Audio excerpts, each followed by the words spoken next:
ವಿದ್ಯಾರ್ಥಿ ಮಿತ್ರರೇ, ಇವತ್ತು ಅರ್ಥಶಾಸ್ತ್ರದ 2ನೇ chapter collection of data, second chapter. ಅದು ಕಲೆಕ್ಷನ್ ಆಫ್ ಡೇಟಾ, ದತ್ತಾಂಶಗಳ ಸಂಗ್ರಹಣೆ ಎಂಬ ವಿಚಾರವಾಗಿ ತಿಳ್ಕೊಳ್ಳುವ. ನಾವು ಹಿಂದಿನ ಕ್ಲಾಸಲ್ಲಿ ದತ್ತಾಂಶಗಳಂದರೆ ಏನು ಎಂಬುದನ್ನು ತಿಳ್ಕೊಂಡೆವು. ಹಾಗೆ ಸಂಖ್ಯಾಶಾಸ್ತ್ರದ ಅಗತ್ಯತೆ, ಅರ್ಥಶಾಸ್ತ್ರದಲ್ಲಿ ಸಂಖ್ಯಾಶಾಸ್ತ್ರವನ್ನು ನಾವು ಏಕೆ ಬಳಸಿಕೊಳ್ತೇವೆ ಎಂಬುದರ ಬಗ್ಗೆಯೂ ತಿಳ್ಕೊಂಡೆವು. ಅದರ ಮಹತ್ವ ಯಾಕೆ ಎಂಬುದು. ಮುಖ್ಯವಾಗಿ ನಮಗೆ ಅರ್ಥಶಾಸ್ತ್ರವನ್ನು ಅಧ್ಯಯನ ಮಾಡಲಿಕ್ಕೆ ಸಂಖ್ಯಾಶಾಸ್ತ್ರದ ವಿಧಾನಗಳು ಬಹಳ ಉಪಯುಕ್ತವಾಗ್ತದೆ ಮತ್ತು ಅರ್ಥಶಾಸ್ತ್ರವನ್ನು ಇನ್ನೂ ಸರಳೀಕರಿಸ್ತದೆ. ಅಧ್ಯಯನ ಬಹಳ ಸುಲಭ ಆಗ್ತದೆ. ಸಾಮಾನ್ಯ ಜನರಿಗೂ ನಾವು ಅರ್ಥಶಾಸ್ತ್ರವನ್ನು ಅರ್ಥೈಸಿಕೊಳ್ಳುವಂತೆ ಮಾಡುವಂಥ ಒಂದು ಶಾಸ್ತ್ರ ಆಗ್ತದೆ ಎಂಬುದನ್ನು ತಿಳ್ಕೊಂಡೆವು. ಅಂಕಿಅಂಶಗಳ ಆಧಾರದಲ್ಲಿ ಅರ್ಥಶಾಸ್ತ್ರವನ್ನು ನಾವು ಅರ್ಥೈಸಿಕೊಳ್ಳೋದು, ಅರ್ಥಶಾಸ್ತ್ರದ ಸಂಗತಿಗಳು, ಅರ್ಥಶಾಸ್ತ್ರದ ವಿಚಾರಗಳು, ಇದನ್ನೆಲ್ಲ ನಾವು ಸಂಖ್ಯಾಶಾಸ್ತ್ರದ ವಿಧಾನಗಳನ್ನು ಬಳಸಿಕೊಂಡು, ಮುಖ್ಯವಾಗಿ ರೇಖಾನಕ್ಷೆಗಳು, ಹಾಗೆ ರೇಖಾಚಿತ್ರಗಳು, ಪೈ ನಕ್ಷೆಗಳು, ಸ್ತಂಭ ರೇಖಾಚಿತ್ರಗಳು, ಇದನ್ನೆಲ್ಲ ಬಳಸಿಕೊಂಡು ಅಂಕೆ ಸಂಖ್ಯೆಗಳನ್ನು ನಾವು ಚಿತ್ರದ ಮೂಲಕ ಜನರಿಗೆ, ಸಾಮಾನ್ಯ ಜನರಿಗೂ ಮನದಟ್ಟು ಮಾಡಲಿಕ್ಕೆ ಸಾಧ್ಯ ಅಂತ ಕಂಡುಕೊಂಡೆವು. ಹಾಗೆ ಅದನ್ನು ತಿಳ್ಕೊಳ್ಳೋದ್ರ ಅವಶ್ಯಕತೆ ಇದೆ. ಆ ಸಂಖ್ಯಾಶಾಸ್ತ್ರದ ವಿಧಾನಗಳು ಏನು ಎಂಬುದನ್ನು ನಾವು ಸ್ವಲ್ಪ ಬೇಸಿಕ್ ನಾಲೆಡ್ಜ್, ನಾವು ಅದನ್ನು ಒಂದು ತಳಮಟ್ಟದ ತಿಳುವಳಿಕೆಯನ್ನು ಮಾಡಿಕೊಂಡಾಗ ಅರ್ಥಶಾಸ್ತ್ರದಲ್ಲಿ ನಾವು ಸಂಖ್ಯಾಶಾಸ್ತ್ರದ ಎಲ್ಲ ಕ್ರಮಗಳನ್ನು ಬಳಸಿಕೊಂಡು ಅರ್ಥಶಾಸ್ತ್ರವನ್ನು ನಾವು ವ್ಯವಸ್ಥಿತವಾಗಿ ಕಲೀಲಿಕ್ಕೆ, ಒಂದು ಸಿಸ್ಟಮ್ಯಾಟಿಕ್ ಸ್ಟಡಿ ಮಾಡಲಿಕ್ಕೆ ಸಾಧ್ಯ ಆಗ್ತದೆ ಅಂತ. ಇಷ್ಟು ನಾವು ತಿಳ್ಕೊಂಡಂಥ ವಿಚಾರ. ಅದರಲ್ಲಿ ದತ್ತಾಂಶಗಳಂದರೆ ಏನು ಎಂಬುದನ್ನು ನಾವು ಈಗಾಗಲೇ ತಿಳ್ಕೊಂಡೆವು. Meaning of the term data. What is data ಅಂತ ಒಂದು ಕ್ವಶನ್ ಇದೆ. ದತ್ತಾಂಶಗಳಂದರೆ ಏನು ಎಂಬಂಥ ವಿಚಾರ. ಅಲ್ಲಿ ಈ ದತ್ತಾಂಶಗಳು ಸಂಖ್ಯಾಶಾಸ್ತ್ರದಲ್ಲಿ ಬಹಳ ಮುಖ್ಯವಾದಂಥ ಒಂದು ವಿಚಾರವಾಗ್ತದೆ. ಡೇಟಾ ಈಸ್ ಎ ಟೂಲ್, ಏನದು ಒಂದು ಸಾಧನವಾಗ್ತದೆ, which helps in understanding problems by providing information. ಯಾವುದೇ ಒಂದು ಆರ್ಥಿಕ ವಿಚಾರಗಳು, ನಾವೀಗ ಅರ್ಥಶಾಸ್ತ್ರಕ್ಕೆ ಸಂಬಂಧಪಟ್ಟು ಹೇಳೋದಾದರೆ ಇಕನಾಮಿಕ್ ಫ್ಯಾಕ್ಟ್ಸ್ ಏನಿದೆ ಅಥವಾ ಇಕನಾಮಿಕ್ ಪ್ರಾಬ್ಲಮ್ಸ್ ಏನಿದೆ, understanding the problems of providing information, ಏನು ನಮಗೆ ಲಭ್ಯ ಇದೆ, ಮಾಹಿತಿಯ ಲಭ್ಯ ಇದೆ, ಆ ಲಭ್ಯತೆಗೆ ಅನುಗುಣವಾಗಿ ನಾವು ದತ್ತಾಂಶಗಳ ಆಧಾರದಲ್ಲಿ ಅಧ್ಯಯನ ಮಾಡಲಿಕ್ಕೆ ಸಾಧ್ಯ. ಹಾಗೆ ದತ್ತಾಂಶಗಳೇನಾಗಿವೆ, ಅರ್ಥಶಾಸ್ತ್ರದಲ್ಲಿ ಅಥವಾ ಸಂಖ್ಯಾಶಾಸ್ತ್ರದಲ್ಲಿ ಅಧ್ಯಯನಕ್ಕೆ ಒಂದು ಸಾಧನವಾಗಿದೆ. ಡಾಟಾ ಈಸ್ ಎ ಟೂಲ್ ಅಂತ ಹೇಳಬಹುದು, ಒಂದು ಸಾಧನ. ಹಾಗೆ ಈ ಡೇಟಾ ಎಂಬುದೇನು, ನಾವು ಡೆಫಿನೇಷನ್ ಹೇಳೋದಾದರೆ data is A systematically collected numerical facts. ಒಂದು ಕ್ರಮಬದ್ಧವಾಗಿ ನಾವು ಅಂಕಿಅಂಶಗಳ ಆಧಾರದಲ್ಲಿ ಯಾವುದೇ ಒಂದು ಸಂಗತಿಗಳನ್ನು, ಆರ್ಥಿಕ ಸಂಗತಿಗಳನ್ನು ನಾವೇನು ಮಾಡ್ತೇವೆ, ಸಂಗ್ರಹಿಸಿದರೆ ಅದನ್ನು ದತ್ತಾಂಶ ಅಂತ ಹೇಳ್ತೇವೆ. ಫಾರ್ ಎಕ್ಸಾಂಪಲ್, ನಮ್ಮ ದೇಶದ ಜನಸಂಖ್ಯೆಯ ಬಗ್ಗೆ, ನಂಬರ್ ಆಫ್ ಪಾಪ್ಯುಲೇಷನ್ ಎಷ್ಟು, ಪ್ರತಿ ವರ್ಷ ಎಷ್ಟು ಹೆಚ್ಚುತ್ತಾ ಇದೆ, ಅಥವಾ 10 ವರ್ಷಕ್ಕೊಮ್ಮೆ ಜನರಲ್ ಸೆನ್ಸಸ್ ಇದೆ, ಆ ಸಾಮಾನ್ಯ ಜನಗಣತಿಯ ಆಧಾರದಲ್ಲಿ 10 ವರ್ಷಕ್ಕೊಮ್ಮೆ ಜನಗಣತಿಯನ್ನು ನಡೆಸಿ ಅದರ ಆಧಾರದಲ್ಲಿ ಅಂಕಿಅಂಶಗಳ ಆಧಾರದಲ್ಲಿ ಜನಸಂಖ್ಯೆಯ ಹೆಚ್ಚಳದ ಗತಿ ಎಷ್ಟು ಪಾಪ್ಯುಲೇಷನ್ ದರವನ್ನು ನಾವು ಕಂಡುಹಿಡಲಿಕ್ಕಾಗ್ತದೆ. ಹಾಗೆ ಪ್ರತಿಯೊಂದು ವಿಚಾರಗಳು, ಒಂದು ದೇಶದ ಕೃಷಿಯ ಉತ್ಪನ್ನಗಳು, ಉತ್ಪಾದಿತ ಸರಕುಗಳು, ಹಾಗೆ ಕೈಗಾರಿಕಾ ಸರಕುಗಳು, ಸರಕಿನ ಬೆಲೆ, ಸರಕಿನ ಬೇಡಿಕೆ, ಪ್ರೈಸ್ ಆಫ್ ಎ ಗೂಡ್, ಹಾಗೆ ಪ್ರೈಸ್ ಆಫ್ ಎ ಗೂಡ್ ಅಥವಾ ಡಿಮಾಂಡ್ ಫಾರ್ ದ ಕಮಾಡಿಟಿ, ಇದನ್ನೆಲ್ಲ ನಾವು ಅಂಕಿಅಂಶಗಳ ಆಧಾರದಲ್ಲಿ ಸಂಗ್ರಹಿಸಿ ಆ ನಂತರ ಅದನ್ನು ಏನು ಮಾಡ್ತೇವೆ, ವಿಶ್ಲೇಷಣೆ ಮಾಡ್ತಾ, ಅನಲೈಸ್ ಮಾಡ್ತಾ ಹೋಗ್ಲಿಕ್ಕಾಗ್ತದೆ. So data is a tool which helps in understanding problems by providing information, ಮಾಹಿತಿಗಳನ್ನು ಒದಗಿಸುವಂಥ ಒಂದು ಸಾಧನವಾಗ್ತದೆ ಎಂಬುದು. ಹಾಗೆ ಸಿಂಪಲ್ ಡೆಫಿನೇಷನನ್ನು ನಾವು ಹೇಳಿದ್ದೇವೆ. ಪ್ಲೂರಲ್ ಫಾರ್ಮಲ್ಲಿ ದತ್ತಾಂಶಗಳನ್ನು ಹೇಳೋದಾದರೆ ಅದನ್ನು ನಾವು ಸಂಖ್ಯಾಶಾಸ್ತ್ರ ಅಂದರೆ ಏನು, ಬಹುವಚನದಲ್ಲಿ ಸಂಖ್ಯಾಶಾಸ್ತ್ರ ಅಂದರೆ ದತ್ತಾಂಶಗಳನ್ನೇ ನಾವು ಏನು ಹೇಳ್ತೇವೆ, ಸಂಖ್ಯಾಶಾಸ್ತ್ರ ಅಂತ ಕಲ್ತೇವೆ. ಸಿಸ್ಟಮ್ಯಾಟಿಕಲಿ ಕಲೆಕ್ಟೆಡ್ ನ್ಯೂಮರಿಕಲ್ ಫ್ಯಾಕ್ಟ್ಸ್ ಏನಿದೆ, ದಟ್ ಈಸ್ ಕಾಲ್ಡ್ ಡೇಟಾ. ಇಷ್ಟು ವಿಚಾರ ನಾವು ಸರಿಯಾಗಿ ತಿಳ್ಕೊಂಡೆವು. ಈಗ ಈ ಸಂಖ್ಯಾಶಾಸ್ತ್ರದ ವಿಧಾನಗಳನ್ನು ಈ ಮುಂದಿನ ಅಧ್ಯಾಯಗಳಲ್ಲಿ ನಾವು ಕಲಿತಾ ಹೋಗ್ತೇವೆ. ಇದರಲ್ಲಿ ಸೆಕೆಂಡ್ ಚಾಪ್ಟರ್ ಏನು ಹೇಳ್ತದೆ, ದತ್ತಾಂಶಗಳ ಸಂಗ್ರಹಣೆ ಮಾಡುವಂಥ ಕ್ರಮಗಳ ಬಗ್ಗೆ ಇದರಲ್ಲಿ ನಾವು ಅಧ್ಯಯನ ಮಾಡ್ತಾ ಹೋಗ್ತೀವಿ. In this chapter you will study, there are main two parts. One, the sources of data. Second one is the mode of collection of data. First one ಏನಿದೆ, ದತ್ತಾಂಶಗಳ ಮೂಲಗಳೇನು, ದತ್ತಾಂಶಗಳನ್ನು ನಾವು ಎಲ್ಲಿ, ಯಾವ್ಯಾವ ಮೂಲಗಳಿಂದ, ಯಾವ್ಯಾವ ಸೋರ್ಸಸ್ಸಿಂದ ಕಲೆಕ್ಟ್ ಮಾಡಲಿಕ್ಕೆ ಅವಕಾಶಗಳಿದೆ, ಆ ಸೋರ್ಸಸ್ ಆಫ್ ಡೇಟಾದ ಕ್ಲಾಸಿಫಿಕೇಷನ್ ಏನು, ವರ್ಗೀಕರಣ ಏನು ಎಂಬುದನ್ನು ತಿಳಿತೇವೆ. ಅದರೊಂದಿಗೆ ದ ಮೋಡ್ ಆಫ್ ಕಲೆಕ್ಷನ್ ಅಂದರೆ ವಿಧಾನ, ದತ್ತಾಂಶಗಳನ್ನು ಯಾವ ವಿಧಾನಗಳಲ್ಲಿ, ಬೇರೆ ಬೇರೆ ವಿಧಾನಗಳಿವೆ, ಆ ವಿಧಾನಗಳನ್ನು ನಾವಿಲ್ಲಿ ಅಧ್ಯಯನ ಮಾಡ್ತೇವೆ. ಹಾಗಾಗಿ ಈ ದತ್ತಾಂಶಗಳ ಸಂಗ್ರಹಣೆಯ ಒಂದು ಚಾಪ್ಟರ್ ಏನಿದೆ ಅದರಲ್ಲಿ ಪ್ರಮುಖವಾಗಿ ಎರಡು ವಿಚಾರಗಳನ್ನು ನಾವು ಅಧ್ಯಯನ ಮಾಡ್ತೇವೆ, ಸೋರ್ಸಸ್ ಆಫ್ ಡೇಟಾ ಹಾಗೆ the mode of collection of data. ಅದರೊಂದಿಗೆ ಪರ್ಪಸ್ ಏನು, ಉದ್ದೇಶ ಏನು, the purpose of collection of data. ನಾವಿಲ್ಲಿ ದತ್ತಾಂಶಗಳನ್ನು ಸಂಗ್ರಹಣೆ ಮಾಡುವಂತಹ ವಿಧಾನಗಳನ್ನು ಅರ್ಥೈಸಿಕೊಂಡಾಗ ನಮಗೆ ಯಾವುದೇ ಅಂಕೆ ಸಂಖ್ಯೆಗಳ ಅಧ್ಯಯನ ಏನಿದೆ ಬಹಳ ಕಷ್ಟಕರವಾಗ್ತದೆ. ನಾವು ಸಂಖ್ಯೆಗಳನ್ನು ನೋಡಿದ ಕೂಡಲೇ ಗಾಬರಿ ಆಗ್ತೇವೆ. ಆದರೆ ಅದನ್ನು ವ್ಯವಸ್ಥಿತವಾಗಿ ಸಿಸ್ಟಮ್ಯಾಟಿಕ್ಕಾಗಿ ನಾವು ಅದನ್ನು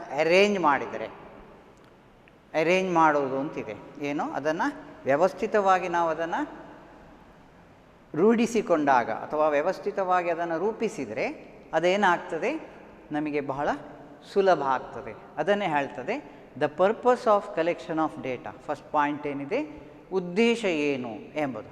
ಅದು is to show the evidence for reaching a sound and clear solution to problem.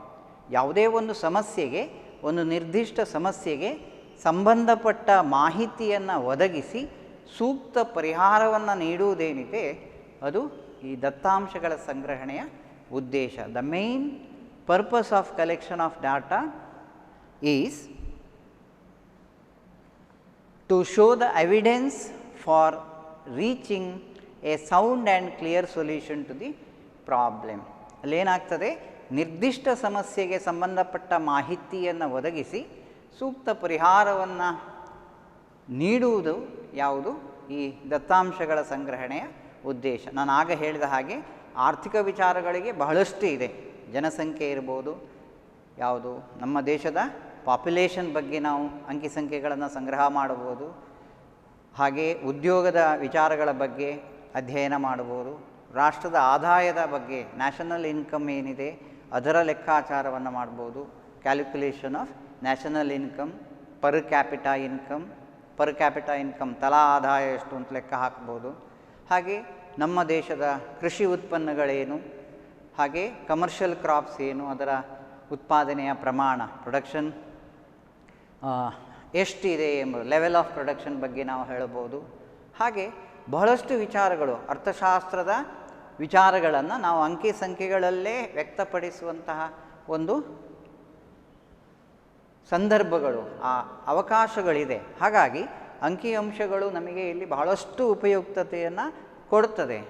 ಆದ್ದರಿಂದ ಅಲ್ಲೇನಿದೆ, ನಿರ್ದಿಷ್ಟ ಸಮಸ್ಯೆಗೆ ಸಂಬಂಧಪಟ್ಟ ಮಾಹಿತಿಯನ್ನು ಒದಗಿಸಿ ಸೂಕ್ತ ಪರಿಹಾರವನ್ನು ಕಂಡುಹಿಡಿಯಲಿಕ್ಕೆ ನಾವಿಲ್ಲಿ ದತ್ತಾಂಶಗಳನ್ನು ಸಂಗ್ರಹಣೆ ಮಾಡುವುದು ಬಹಳ ಅಗತ್ಯ.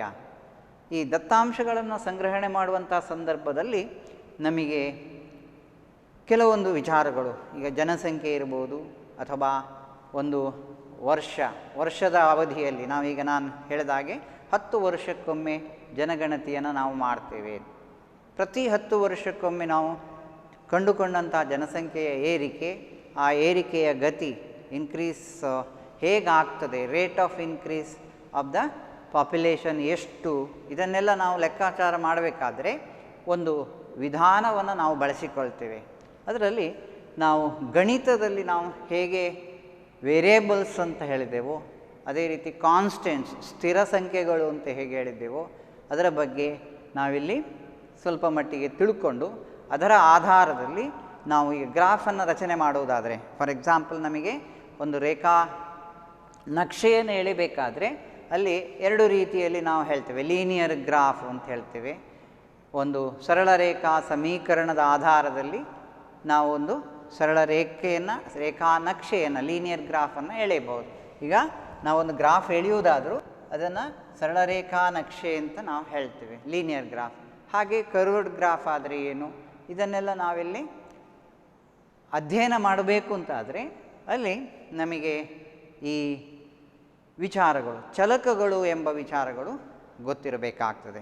ಚಲಕಗಳ ಬಗ್ಗೆ ನಾವು ತಿಳ್ಕೊಳ್ಬೇಕಾಗ್ತದೆ. ಚಲಕಗಳಲ್ಲಿ ನಾವು ಏನು ಹೇಳ್ತೇವೆ, ವೇರಿಯೇಬಲ್ಸ್ ಅಂತ.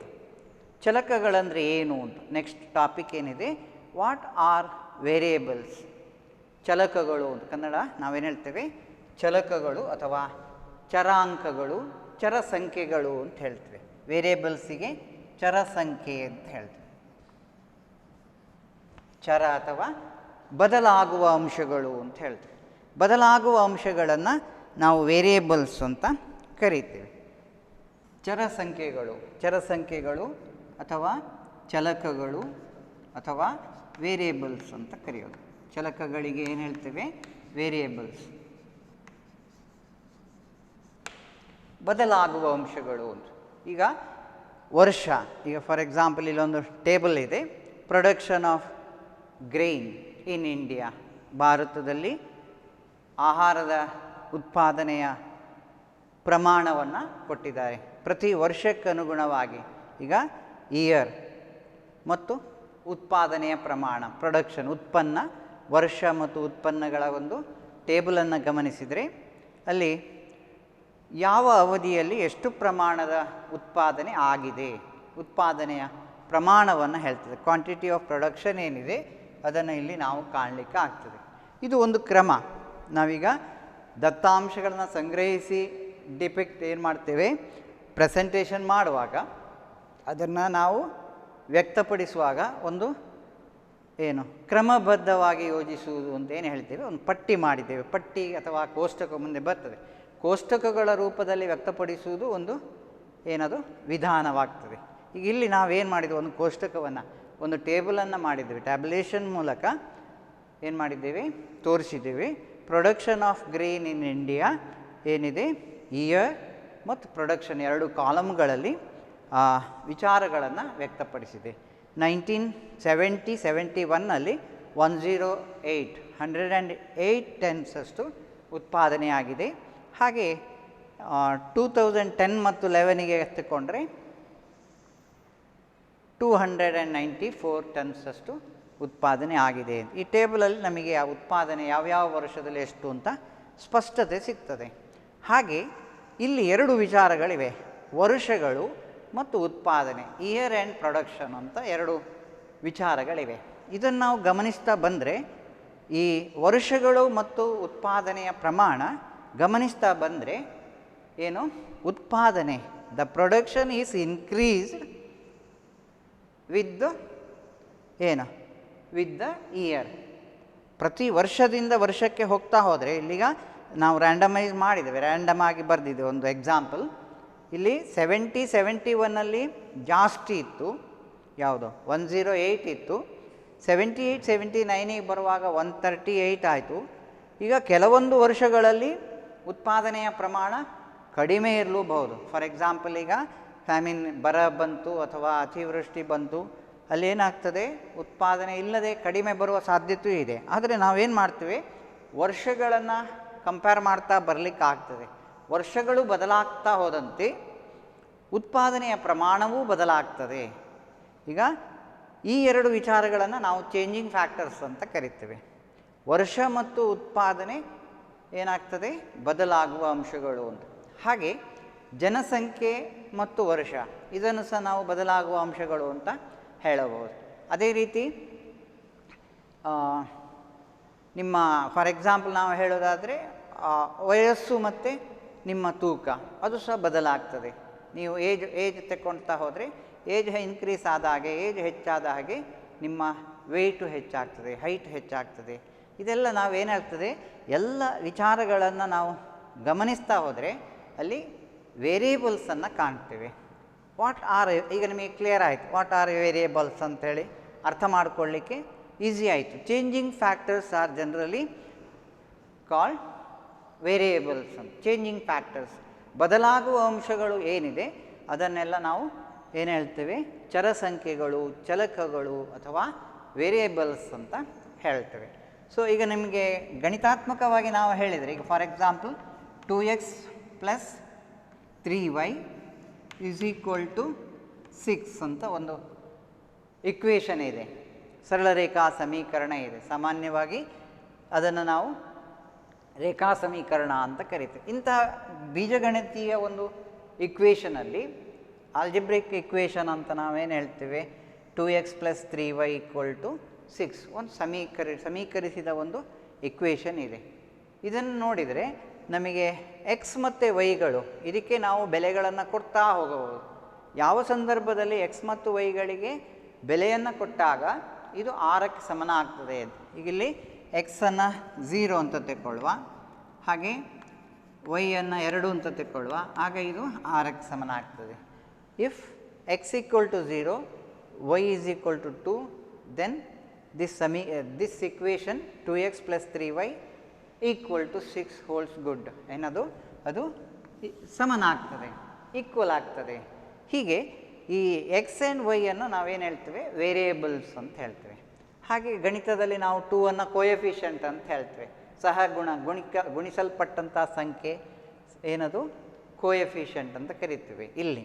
ಹಾಗೆ ಈ ವೇರಿಯೇಬಲ್ಸನ್ನು ನಾವು ಯಾವ ರೀತಿಯಲ್ಲಿ ಗುರುತಿಸಿಕೊಳ್ತೇವೆ ಅಂದರೆ, changing factors are generally represented by X, Y or Z. ಝಡ್ಡಲ್ಲೂ ನಾವು ಹೇಳಬಹುದು ಎಕ್ಸ್, ವೈ, ಝಡ್. ಹೀಗೆ ಈ ಯಾವುದಿದೆ ಇಂಗ್ಲೀಷಿನ ವರ್ಡನ್ನು, ಆಲ್ಫಾಬೆಟನ್ನು ತೆಕ್ಕೊಳ್ತೇವೆ. ಎಕ್ಸ್ ಆ್ಯಂಡ್ ವೈಯನ್ನು ಹೆಚ್ಚಾಗಿ ಯೂಸ್ ಮಾಡ್ತೀವಿ. ಯಾಕೆಂತ ಹೇಳಿದ್ರೆ ನಾವು ಮುಂದೆ ಅದನ್ನು ರೇಖಾನಕ್ಷೆಯಲ್ಲಿ ಎಕ್ಸ್ ಅಕ್ಷ, ವೈ ಅಕ್ಷದಲ್ಲಿ ಆ ಅಂಕಿಅಂಶಗಳನ್ನು ಗುರುತಿಸಲಿಕ್ಕೆ ಆಗ್ತದೆ. ಈಗ ರೇಖಾನಕ್ಷೆ ತೆಕ್ಕೊಂಡ್ರೆ ಇದನ್ನು ನಾವು ಎಕ್ಸ್ ಅಂತ ಹೇಳ್ತೇವೆ, ಈ ಅಕ್ಷವನ್ನು ವೈ ಕೋಆರ್ಡಿನೇಟ್, ಎಕ್ಸ್ ಕೋಆರ್ಡಿನೇಟ್ ಅಂತ ಹೇಳ್ತೇವೆ. ಇಂಟರ್ಸೆಕ್ಟ್ ಪಾಯಿಂಟ್ ಏನಿದೆ ಅದು ಒರಿಜಿನ್ ಅಂತ ಹೇಳ್ತೇವೆ.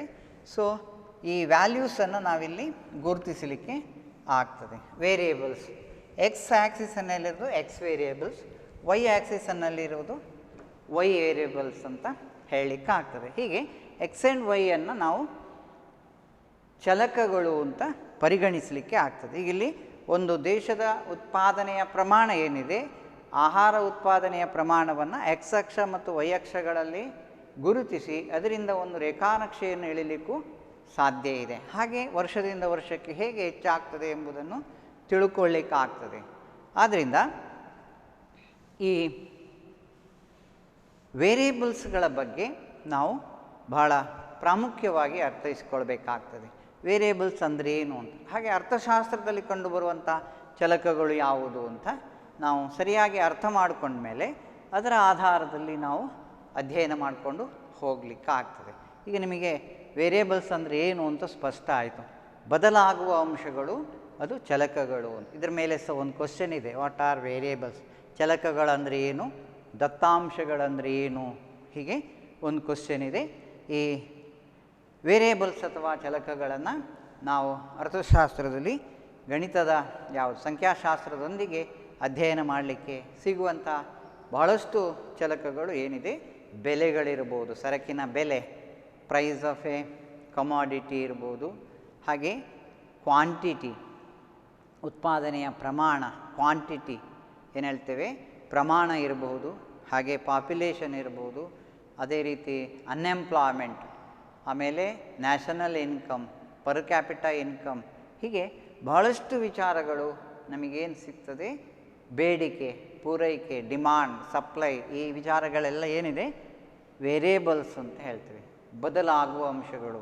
ನಮಗೆ ಅರ್ಥಶಾಸ್ತ್ರದಲ್ಲೂ ಈ ಗಣಿತ ಅಥವಾ ಸಂಖ್ಯಾಶಾಸ್ತ್ರದಲ್ಲಿ ಯಾವ ರೀತಿಯ ಬದಲಾವಣೆಯ ಅಂಶಗಳನ್ನು ನಾವು ಎಕ್ಸ್ ಮತ್ತು ವೈ ಅಂತ ಪರಿಗಣಿಸ್ತೇವೋ ಅದೇ ರೀತಿಯಲ್ಲಿ ನಾವೇನು ಈ ಚಲಕಗಳನ್ನು ಅರ್ಥಶಾಸ್ತ್ರದಲ್ಲೂ ಗುರುತಿಸಲಿಕ್ಕಾಗ್ತದೆ. ಈಗ ಇಲ್ಲಿ ವರ್ಷಗಳು ಮತ್ತು ಉತ್ಪಾದನೆಯ ಪ್ರಮಾಣ ಇದು ಚಲಕಗಳಾಗ್ತವೆ. ವರ್ಷವನ್ನು ನಾವು ಎಕ್ಸ್ ಅಂತ ಪರಿಗಣಿಸಿದ್ದೇವೆ, ಪ್ರೊಡಕ್ಷನನ್ನು ವೈ ಅಂತ ಪರಿಗಣಿಸ್ತೇವೆ. ಸಾಮಾನ್ಯವಾಗಿ ನಮಗೆ ಈ ರೇಖಾಚಿತ್ರಗಳನ್ನು ಗುರುತಿಸುವಲ್ಲಿ ಎಕ್ಸ್ ವೈ ಈ ಚಲಕಗಳು ಹೆಚ್ಚು ಉಪಯುಕ್ತವಾಗ್ತದೆ. ಅದರ ತಿಳುವಳಿಕೆಯಿಂದ ನಾವು ಸಮರ್ಪಕವಾಗಿ ಅದನ್ನು ರಚನೆ ಮಾಡಲಿಕ್ಕೆ ಸಾಧ್ಯ. ಮುಂದಿನ ವಿಚಾರ ದತ್ತಾಂಶಗಳ ಮೂಲಗಳು, ಸೋರ್ಸಸ್ ಆಫ್ ಡೇಟಾ. ಇಲ್ಲೂ ಹಾಗೆ ಪ್ರಾಮುಖ್ಯವಾಗಿ ಒಂದು ಕ್ವಶನ್ಸ್ ಇದೆ. ದತ್ತಾಂಶಗಳ ಮೂಲಗಳೇನು, ಪ್ರಾಥಮಿಕ ದತ್ತಾಂಶಗಳಂದರೆ ಏನು, ಮಾಧ್ಯಮಿಕ ದತ್ತಾಂಶಗಳಂದರೆ ಏನು, ಹಾಗೆ ಅವುಗಳಿಗೆ ಸಂಬಂಧಪಟ್ಟ ಕೆಲವು ಕ್ವಶನ್ಸನ್ನು ನಾವು ಕಾಣ್ತೀವಿ. ಇಲ್ಲಿ ದತ್ತಾಂಶಗಳ ಸಂಗ್ರಹಣೆಯನ್ನು ನಾವು ಮಾಡುವಂಥ ಸಂದರ್ಭಗಳಲ್ಲಿ ವೇರಿಯೇಬಲ್ಸನ್ನು ಗಮನಿಸಿಕೊಳ್ಳುವುದು ಅಂತ ನೋಡಿದ್ದೀವಿ. ಹಾಗೆ ವೇರಿಯೇಬಲ್ಸ್ ಅಂದರೆ ಏನು ಎಂಬ ಬಗ್ಗೆ ತಿಳ್ಕೊಂಡೆವು. ಅದೇ ಮುಂದಕ್ಕೆ ಸೋರ್ಸಸ್, ನಾವು ದತ್ತಾಂಶಗಳನ್ನು ಎಲ್ಲಿ ಯಾವ ಸಂದರ್ಭಗಳಲ್ಲಿ ಸಂಗ್ರಹ ಮಾಡಲಿಕ್ಕೆ ಸಾಧ್ಯ ಇದೆ, ಹಾಗೆ ಆ ದತ್ತಾಂಶಗಳನ್ನು ಸಂಗ್ರಹಿಸುವಂಥ ವಿಧಾನಕ್ಕೆ ಅನುಸಾರವಾಗಿ ನಾವಲ್ಲಿ ಟೈಪ್ಸ್ ಅಥವಾ ಸೋರ್ಸಸ್ ಅಂತ ಕರೀತೇವೆ. ಟೈಪ್ಸ್ ಆಫ್ ಡೇಟಾಗಳಲ್ಲಿ ನಾವು ಪ್ರಾಮುಖ್ಯವಾಗಿ ಎಲ್ಲಿ ಕಾಣ್ತೇವೆ, ಪ್ರೈಮರಿ ಡೇಟಾದಿಂದ ನಾವು ದತ್ತಾಂಶಗಳನ್ನು ಸಂಗ್ರಹಿಸಬಹುದು, ಇನ್ನೊಂದು ಸೆಕೆಂಡ್ರಿ ಡೇಟಾದಿಂದಲೂ ಸಂಗ್ರಹಿಸಲಿಕ್ಕೆ ಆಗ್ತದೆ. Primary data and secondary data are the two types ಅಥವಾ ಟೂ ಸೋರ್ಸಸ್ ಆಫ್ ಡೇಟಾ. ಅಲ್ಲೇನು ದತ್ತಾಂಶಗಳನ್ನು ನಾವು ಸಂಗ್ರಹಿಸುವ ವಿಧಾನವನ್ನು ಪರಿಗಣಿಸಿದಾಗ ಪ್ರಾಥಮಿಕ ದತ್ತಾಂಶ ಮತ್ತು ಮಾಧ್ಯಮಿಕ ದತ್ತಾಂಶಗಳು ಅಂತ ಹೇಳ್ತೇವೆ, ಸಂಗ್ರಹ ಮಾಡುವಂಥ ಕ್ರಮಕ್ಕೆ ಅನುಸಾರವಾಗಿ. ಈಗ ನೋಡಿ, ಪ್ರೈಮರಿ ದತ್ತಾಂಶ ಅಂದರೆ ಏನು, ವಾಟ್ ಈಸ್ ಪ್ರೈಮರಿ ಡೇಟಾ ಅಂತ ಒಂದು ಕ್ವಶನ್ ಇದ್ದರೆ ನಾವಲ್ಲಿ ಏನು ತಿಳ್ಕೊಳ್ಬೋದು, first hand information collected by the enumerator by conducting an enquiry or an investigation ಅಂತಿದೆ. ಈಗ first hand information collected by the enumerator, ನಾವಿಲ್ಲಿ ಶೋಧಕ ಅಂತ ಹೇಳ್ತೇವೆ. ಎನ್ಯುಮರೇಟರಿಗೆ ಇನ್ನೊಂದು ವರ್ಡ್ ಏನಿದೆ, ಶೋಧಕ ಅಂತ. ಶೋಧಕನು ಸಂಗ್ರಹಿಸಿದ ಮೊಟ್ಟ ಮೊದಲ ಮಾಹಿತಿ ಏನಿದೆ ಅದನ್ನು ನಾವು ಪ್ರಾಥಮಿಕ ದತ್ತಾಂಶ ಅಂತ ಹೇಳೋದು. ಈಗ ಯಾರು ದತ್ತಾಂಶಗಳನ್ನು ಸಂಗ್ರಹಿಸಲಿಕ್ಕೆ ಹೊರಡ್ತಾನೆ ಅವನನ್ನು ಸಾಮಾನ್ಯವಾಗಿ ನಾವು ಎನ್ಯುಮರೇಟರ್ ಅಂತ ಹೇಳೋದು. ಎನ್ಯುಮರೇಟರ್ ಅಥವಾ ಗಣತಿದಾರ ಅಂತಲೂ ಕರೀತೀವಿ. ಗಣತಿದಾರ ಅಂತ, ಎನ್ಯುಮರೇಟರ್ ಅಂತ ಹೇಳ್ತೀವಿ. ಇವನ ಶೋಧಕ, ಇನ್ವೆಸ್ಟಿಗೇಟರ್ ಅಂತ ಹೇಳ್ತೀವಲ್ಲ, ಹಾಗೆ ಶೋಧಕನ ವರ್ಡ್ ಏನಿದೆ ಅದನ್ನು ಎನ್ಯುಮರೇಟರ್ ಅಂತ ಹೇಳೋದು. ಯಾರು ಮಾಹಿತಿಗಳನ್ನು ಸಂಗ್ರಹಿಸ್ತಾನೆ, who collected the information, he is called enumerator ಅಂತ. ಅದನ್ನೇ ನಾವು ಜನಗಣತಿಯಲ್ಲಿ ಅವನನ್ನು ಡೆಮೋಗ್ರಾಫರ್ ಅಂತ ಹೇಳ್ತೀವಿ, ಎನ್ಯುಮರೇಟರ್ ಅಂತ ಹೇಳ್ತೀವಿ. ಜನಗಣತಿಯನ್ನು ನಾವು ಮನೆಗೆ ಬರ್ತಾರಲ್ಲ ಗಣತಿದಾರರು ಅಂತ, ಆ ಗಣತಿದಾರರನ್ನು ನಾವು ಎನ್ಯುಮರೇಟರ್ಸ್ ಅಂತ ಹೇಳ್ತೀವಿ ಅಥವಾ ಡೆಮೋಗ್ರಾಫರ್ಸ್ ಅಂತಲೂ ಹೇಳ್ತೀವಿ. ಅದಕ್ಕೆ ಅವರಿಗೆ ಇನ್ನೊಂದು ಹೆಸರಿದೆ, ಡೆಮೋಗ್ರಾಫರ್ಸ್ ಅಂತ. ಹಾಗೆ ಈ ಮಾಹಿತಿದಾರ ಯಾರಿದೆ, ಮಾಹಿತಿಯನ್ನು ಯಾರು ಸಂಗ್ರಹಿಸ್ತಾನೆ, ಗಣತಿದಾರ ಅಥವಾ ಶೋಧಕ ಯಾರಿದ್ದಾನೆ, ಅವ ಮೊಟ್ಟ ಮೊದಲಿಗೆ ಸಂಗ್ರಹಿಸಿದ ಅಂತ ಹೇಳಿದರೆ ಇಂಡಿವಿಜುವಲ್ ಪಾರ್ಟಿಸಿಪೇಷನ್ ಇದೆ. ಪ್ರೈಮರಿ ಡೇಟಾದಲ್ಲಿ ಏನಿದೆ, first hand information collected by the enumerator itself ಅಂತ ಹೇಳಿದ್ರೆ ನಾವೇನು ಹೇಳ್ತೀವಿ, ಅಲ್ಲಿ ವೈಯಕ್ತಿಕವಾದಂಥ ಇನ್ವಾಲ್ವ್ಮೆಂಟ್, ಪ್ರತಿ ಒಬ್ಬ ವ್ಯಕ್ತಿಯ ಏನು ಅಲ್ಲಿ ಸ್ವತಃ ಏನು ಮಾಡ್ತಾನೆ, ಅಂಕಿ ಅಂಶಗಳನ್ನು ಸಂಗ್ರಹಿಸ್ತಾನೆ.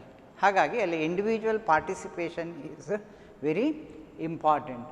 So primary data is called first hand information collected by the enumerator by conducting an enquiry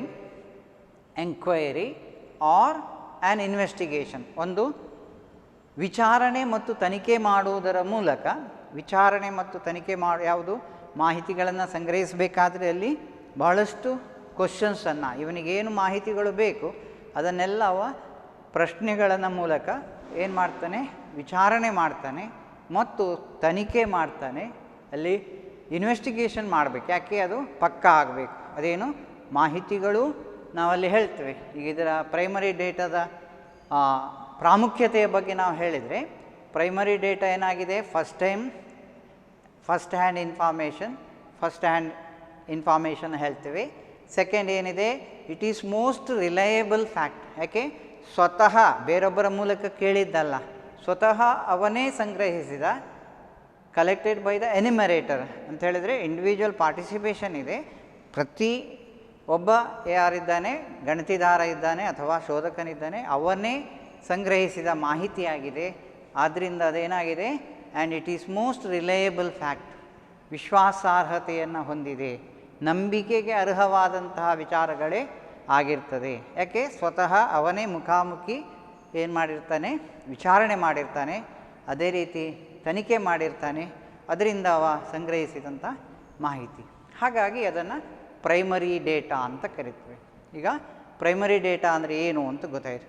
ಇದರಲ್ಲಿ ಇನ್ನೊಂದು ವಿಚಾರ ಏನಿದೆ, ಟೈಮ್ ಕನ್ಸ್ಯೂಮಿಂಗ್ ಆ್ಯಂಡ್ ಕಾಸ್ಟ್ಲಿ. ಇದರ ಇನ್ನೊಂದು ಡಿಮೆರಿಟ್ ಅಂತ ಹೇಳುವಂಥದ್ದು, ಇದರಲ್ಲಿ ಒಂದು ತೊಂದರೆ ಏನಂತ ಹೇಳಿದ್ರೆ ಟೈಮ್ ಕನ್ಸ್ಯೂಮಿಂಗ್, ಬಹಳಷ್ಟು ಸಮಯ ಬೇಕಾಗ್ತದೆ. ಈಗ ಒಂದು ಮಾಹಿತಿಯನ್ನು, ಉದಾಹರಣೆಗೆ ಇದೇ ಕಾಲೇಜಿನ ಒಂದು ಫಲಿತಾಂಶದ ಬಗ್ಗೆ ನಾವು ಸಂಗ್ರಹಿಸಬೇಕು ಅಂತಾದರೆ ನಾವು ಕಾಲೇಜಿಗೆ ಸ್ವತಃ ಹೋಗಬೇಕು.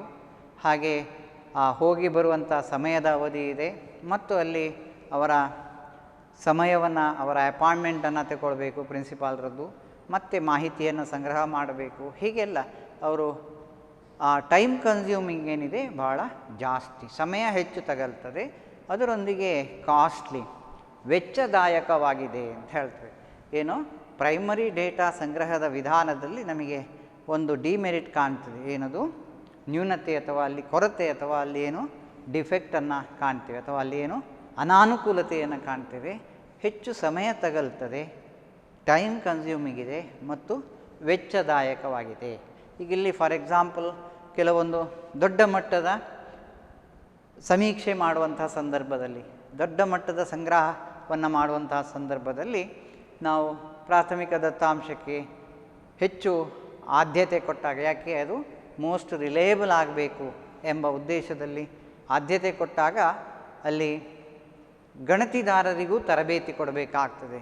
ಗಣತಿದಾರರಿಗೆ ಟ್ರೈನಿಂಗ್ ಕೊಡಬೇಕು, ಹೇಗೆ ಮಾಡಬೇಕು, ಯಾವ ರೀತಿಯ ಸಮೀಕ್ಷೆಗಳನ್ನು, ತನಿಖೆಗಳನ್ನು ಮಾಡಬೇಕು, ವಿಚಾರಣೆ ಮಾಡಬೇಕು, ಎಂಕ್ವೈರಿ ಮತ್ತು ಇನ್ವೆಸ್ಟಿಗೇಷನ್ ಮಾಡುವ ವಿಧಾನಗಳನ್ನು ಏನು ಮಾಡಬೇಕಾಗ್ತದೆ, ಅವನಿಗೆ ಟ್ರೈನಿಂಗ್ ಕೊಡಬೇಕು.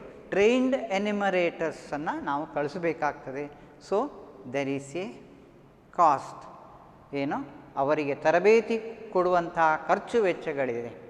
ಅವರಿಗೆ ತರಬೇತಿ ಕೊಡಬೇಕು, ಅದರೊಂದಿಗೆ ಅವರಿಗೆ ವೇತನವನ್ನು ಕೊಡಬೇಕು. ಹೀಗೆ ಆ ಖರ್ಚು ವೆಚ್ಚಗಳು ಬಹಳ ಜಾಸ್ತಿ ಇದೆ. ಟ್ರಾವೆಲಿಂಗ್ ಟ್ರಾನ್ಸ್ಪೋರ್ಟ್ ಕಾಸ್ಟ್ ಇದೆ, ಅಲ್ಲಿ ಟ್ರಾವೆಲಿಂಗ್ ಕಾಸ್ಟ್ ಇದೆ, ಹಾಗೆ ಟೈಮ್ ಕನ್ಸ್ಯೂಮಿಂಗ್, ಇದು ಎರಡು ಏನಿದೆ ಅದರ ಅನಾನುಕೂಲತೆಗಳು ಅಂತ ಹೇಳ್ತೇವೆ. ಹೀಗೆ ಪ್ರೈಮರಿ ಡೇಟಾ ಅಂದರೆ ಏನು ಅಂತ ಕ್ಲಿಯರ್ ಆಯಿತು. ನೆಕ್ಸ್ಟ್ ಎರಡನೇ ವಿಧಾನ ಏನಿದೆ, ಸೆಕೆಂಡರಿ ಡೇಟಾ ಅಂತ, ಮಾಧ್ಯಮಿಕ ದತ್ತಾಂಶಗಳು ಅಂತ ಹೇಳ್ತೀವಿ. ಮಾಧ್ಯಮಿಕ ದತ್ತಾಂಶಗಳಂದರೆ ಏನು, ಅದರ ಮೂಲಗಳೇನು, what are the sources of secondary data ಅಂತ ಹೇಳ್ತೇವೆ. ಇಲ್ಲಿ ವಾಟ್ ಈಸ್ ಪ್ರೈಮರಿ ಡೇಟಾ ಅಂತ ಒಂದು ಕ್ವಶನ್ ಇದೆ. ಇದರಲ್ಲಿ ಸೆಕೆಂಡ್ರಿ ಡೇಟಾ ಅಂದರೆ ಏನು ಮತ್ತು ಅದರ ಸೋರ್ಸಸ್ ಏನು, ಮೂಲಗಳೇನು ಅಂತ, ಯಾವ ಮೂಲಗಳಿಂದ ಸಂಗ್ರಹಿಸಲ್ಪಡ್ತದೆ. ಇಲ್ಲಿಗ ಮೂಲಗಳಿಲ್ಲ. ಮೂಲಗಳನ್ನು ನಾವು ಏನು ಹೇಳ್ತೇವೆ, ಪ್ರೈಮರಿ ಡೇಟಾದಲ್ಲಿ ಫಸ್ಟ್ ಹ್ಯಾಂಡ್ ಇನ್ಫಾರ್ಮೇಷನ್, ಅವನೇ ವ್ಯಕ್ತಿಗತವಾಗಿ ಸಂಗ್ರಹಿಸಲ್ಪಡ್ತಾನೆ, ಅಲ್ಲಿಗೆ ಅವನಿಗೆ ಮೂಲಗಳು ಅಂತೇನು ಬರೋದಿಲ್ಲ ಪ್ರೈಮರಿ ಡೇಟಾದಲ್ಲಿ. ಇಲ್ಲಿ ಹಾಗಲ್ಲ. ಸೆಕೆಂಡ್ರಿ ಡೇಟಾ ಎಂಬುದೇನಿದೆ, ಮಾಧ್ಯಮಿಕ ದತ್ತಾಂಶಗಳು ಎಂಬುದು if the data have been collected and processed by some other agency, ಇನ್ನೊಂದು ಮೂಲಗಳಿಂದ ಸಂಗ್ರಹಿಸಲ್ಪಟ್ಟ ಮಾಹಿತಿಯನ್ನೇ ಸಂಗ್ರಹ ಮಾಡಿದರೆ ನಾವೇನು ಹೇಳ್ತೇವೆ, ಅದನ್ನು ಸೆಕೆಂಡ್ರಿ ಡೇಟಾ ಅಂತ ಹೇಳ್ತೇವೆ. If the data have been collected and process by some other agency they are called secondary data. ಈಗ ಫಾರ್ ಸಿಂಪಲ್ ಎಕ್ಸಾಂಪಲ್ ಏನು ಹೇಳುತ್ತೇವೆ ಅಂದರೆ, ಈಗ ಒಬ್ಬ ನಿಮ್ಮ ಫ್ರೆಂಡ್ ಏನಿದ್ದಾನೆ, ನೋಟ್ಸ್ ಅವನೇ ಮಾಡಿರ್ತಾನೆ, ಅವನೇ ಟೆಕ್ಸ್ಟ್ ಬುಕ್ ನೋಡಿಕೊಂಡು ಕ್ವಶನ್ ಆನ್ಸರ್ ನೋಟ್ಸ್ ಎಲ್ಲ ಮಾಡಿರ್ತಾನೆ. ಸೇಮ್ ನೋಟ್ಸನ್ನು ನೀವು ಕಾಪಿ ಮಾಡಿದರೆ ಅದು ಸೆಕೆಂಡ್ರಿ ಡಾಟಾ ಆಗ್ತದೆ. ಒಂದು ಎಕ್ಸಾಂಪಲ್ ಆಯಿತು. ಯಾಕೆ, ಇನ್ನೊಬ್ಬರು ಸಂಗ್ರಹಿಸಿದ ಮಾಹಿತಿಯನ್ನು ಆಧರಿಸಿ ತಯಾರಿಸಿದಂತಹ ದತ್ತಾಂಶಗಳೇನಿದೆ ಅದು ಸೆಕೆಂಡ್ರಿ. ಕ್ಲಿಯರ್ ಆಯ್ತು. ಈಗ ಇಲ್ಲಿ if the data have been collected and process, scrutinised and tabulised ಅಂತ ಹೇಳ್ತೇವೆ. ಎಲ್ಲವೂ ಈಗ ಒಬ್ಬ ಸಂಗ್ರಹಿಸಿದ ಪ್ರಾಥಮಿಕ ದತ್ತಾಂಶದ ಆಧಾರದಲ್ಲಿ ಇನ್ನೊಬ್ಬನು ಮಾಹಿತಿಯನ್ನು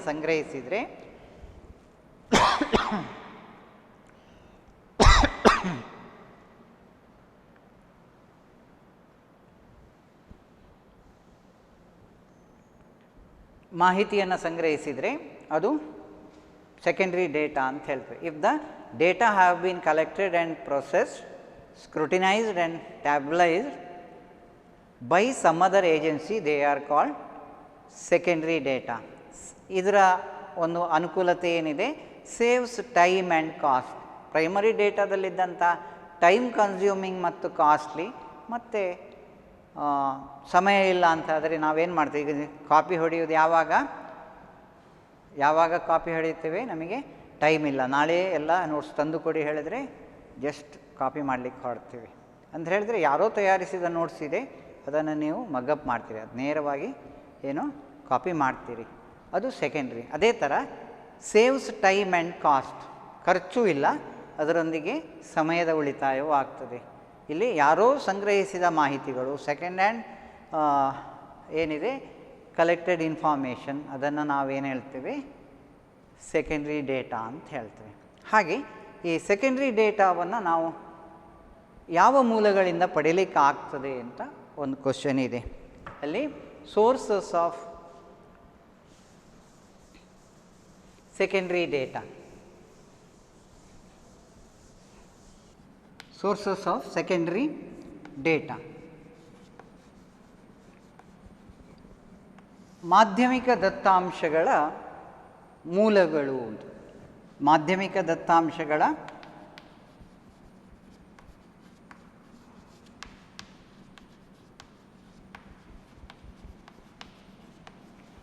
ಮೂಲಗಳು.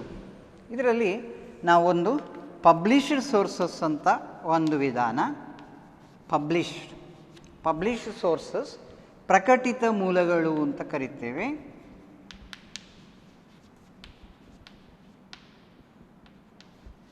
ಪ್ರಕಟಿತ ಮೂಲಗಳು. ಇನ್ನೊಂದು ಅನ್ಪಬ್ಲಿಷ್ಡ್ ಸೋರ್ಸಸ್.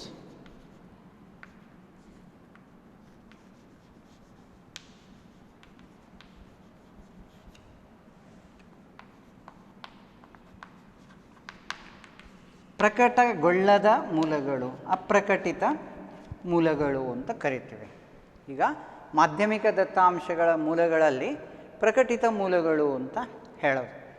ಈಗ ಸೆಕೆಂಡ್ರಿ ಅಂದರೆ ಏನು ಅಂತ ನಾವು ನೋಡಿದ್ದೇವೆ. ಈಗಾಗಲೇ ಸಂಗ್ರಹಿಸಲ್ಪಟ್ಟಂಥ ಕಲೆಕ್ಟೆಡ್ ಇನ್ಫಾರ್ಮೇಷನ್ ಏನಿದೆ ಅದನ್ನೇ ನಾವು ಏನು ಮತ್ತೊಮ್ಮೆ ಸಂಗ್ರಹ ಮಾಡಿದರೆ ಅದು ಮಾಧ್ಯಮಿಕ ದತ್ತಾಂಶಗಳಾಗ್ತವೆ. ಅದರಲ್ಲಿ ನಮಗೆ ಪಬ್ಲಿಷ್ ಸೋರ್ಸಸ್ ಅಂತ ನಮಗೆ ಎಲ್ಲ ಸಿಗ್ತದೆ. ಬಹಳಷ್ಟು ಮಾಹಿತಿಗಳು ಈಗ ನಮಗೆ ಸಿಗುವಂಥದ್ದು ನ್ಯೂಸ್ ಪೇಪರ್ಸಲ್ಲಿ. ಅಲ್ಲಿ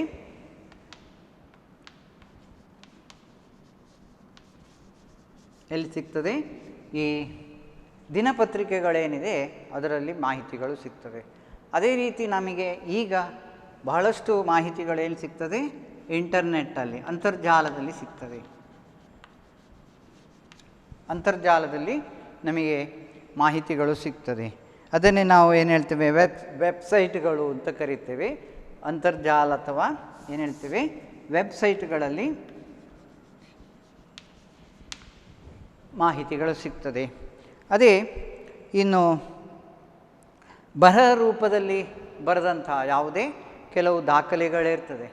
ಅಲ್ಲಿ ಏನು ಆ ಪ್ರಕಟಿತ ಮೂಲಗಳಲ್ಲಿ ಏನು ಪ್ರಕಟಿಸಲ್ಪಟ್ಟದ್ದು, ಪಬ್ಲಿಷ್ ಆದದ್ದು ಬರಹ ರೂಪದಲ್ಲಿ ಪತ್ರಿಕೆಗಳನ್ನು ಮಾಡಿದರೆ ಅದರ ಮಾಹಿತಿಯನ್ನು ತೆಗೆದುಕೊಳ್ಬೋದು. ಬುಕ್ಸ್ ಎಲ್ಲ ಬರೆದಿರ್ತಾರೆ, ಅದರಿಂದ ಪಡಿಬೋದು. ಹೀಗೆ ಅಥವಾ ನಿಯತಕಾಲಿಕಗಳು ಅಂತ ನಾವು ನ್ಯೂಸ್ ಪೇಪರೊಂದಿಗೆ ಕೆಲವೊಂದು ಮ್ಯಾಗಝೀನ್ಸ್ ಬರ್ತದೆ. ಅಲ್ಲಿ ವಾರಕ್ಕೊಮ್ಮೆ ಬರ್ತದೆ ಅಥವಾ ಫ್ರಂಟಿಯರ್ 15 ದಿನಕ್ಕೊಮ್ಮೆ ಬರ್ತದೆ, ಪಾಕ್ಷಿಕವಾಗಿ ಅಥವಾ ತಿಂಗಳಿಗೆ, ಹೀಗೆಲ್ಲ ಯಾವ್ದು ಬರ್ತದೆ? ಈ ಪಬ್ಲಿಷ್ಡ್ ಮ್ಯಾಗಝೀನ್ಸ್ ಇರ್ತದೆ. ಅದರಿಂದೆಲ್ಲ ನಾವು ಮಾಹಿತಿಯನ್ನು ಕಲೆಕ್ಟ್ ಮಾಡ್ಬೋದು. ಹಾಗೆ ಪಬ್ಲಿಷ್ಡ್ ಸೋರ್ಸಸ್ಸಿಂದ ನಾವು ಏನು ದತ್ತಾಂಶಗಳನ್ನು ಕಲೆಕ್ಟ್ ಮಾಡಿದರೆ ಅದು ಸೆಕೆಂಡ್ರಿ ಡೇಟಾ ಆಗ್ತದೆ.